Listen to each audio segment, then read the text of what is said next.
How may I attain to and realize my true ideal? Let this mind be in you, which was also in Christ Jesus.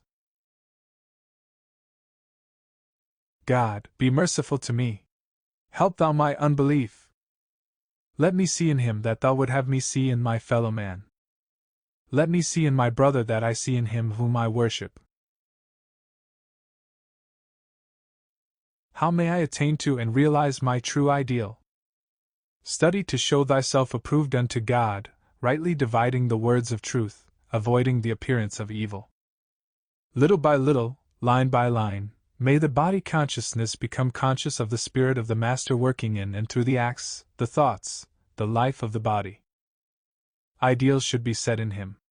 See that coming to pass in the lives, the hearts, the minds, the souls, of those the body works with, the body labors with, and work. For the night cometh, and in him will be that light that gives rest unto the soul. See the Christ consciousness raised in the heart, the mind, the soul of others. As there is raised in self more and more the Christ consciousness, does one become free indeed. And free gives that awakening that comes with the realization of the ideal as set awakening more and more in the hearts, the minds, the souls of others. Not in long-facedness, not in moral aptitudes that make for shadows, but free in the love that makes not afraid, that makes for that would make self dare to do for him.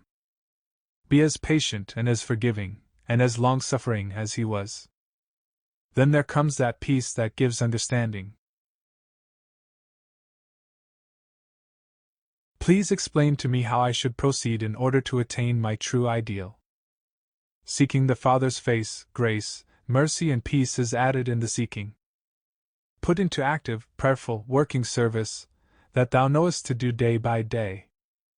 See in others something as may be glorified by him, and see in self that thou would consecrate to him.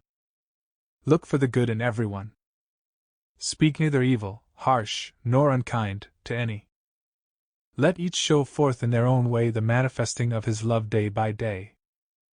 A new commandment, said he, give I unto you. Love one another. Even as you would have spoken of you, so speak of one another. In this manner may the greater work, may the greater blessing, come to one and all. Be patient, and see the glory of God. Stamped on every soul is the image of the Christ consciousness which was given by God and only needs to be awakened by our wills, in application. As ye show forth that ye have gained by the knowledge of the indwelling of the Christ consciousness in self to others, so will the harvest be.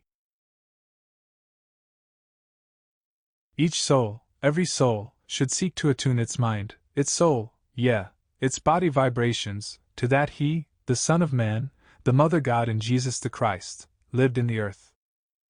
Tune into that light, and it becomes beautiful. Will ye allow self to separate self, the real self, from the living Christ?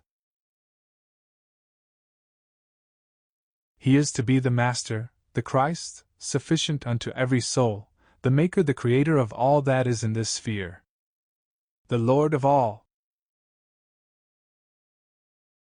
Each soul should ever seek and be directed to be under the protection of the Christ consciousness in its seeking for information, or for guidance in seeking for same, and ever be surrounded by that consciousness. Please interpret the following which I received during meditation. That I may touch the hearts, the souls, the minds of others. A message of the infinite to the infinite of self, seeking to use self as a channel of expression to others. A call. Then, be true to that, even as the opportunity and the abilities are increased by the power of the might that would touch the hearts, the souls, the minds of those that self may contact in the various experiences in the preparation of truths that may go in lessons or in thought that may be carried in unison for the awakening of the Christ consciousness in the lives and hearts of others. Gradually, life after life, here a little, there a little, the soul perfected itself in the earth and, as Jesus, took his spiritualized body back to God, becoming the Christ. According to the Edgar Cayce readings, each of us must do the same. For each soul, as it gives expression in thought and act, shows by the fruits of that done as to what is the impelling influence in that soul's experience. Then, not as a judge, not as a fault finder, but rather as he gave, be merciful to those that err, for they know not what they do. Unless they be guided by the Spirit of truth that cleanseth all from that of selfishness, and makes of them as one with the influence of the Christ consciousness in their lives. Where is the meeting place with thy Maker? In the Holy of Holies in thine own self. Raise the Christ consciousness within self to thine own judgments, that there may be shown thee as he has given. Take no thought, for if thou art in accord, it will be given thee in the selfsame hour. Hence, as ye seek to become that channel through which there may come to others those blessings, those experiences that are thy very own, know that if ye have chosen that which is the foundation of those lessons, the Christ, the consciousness of his presence abiding in thee, there is that strength, that grace sufficient for ye in every trial, in every blessing, in every shadow, in every light.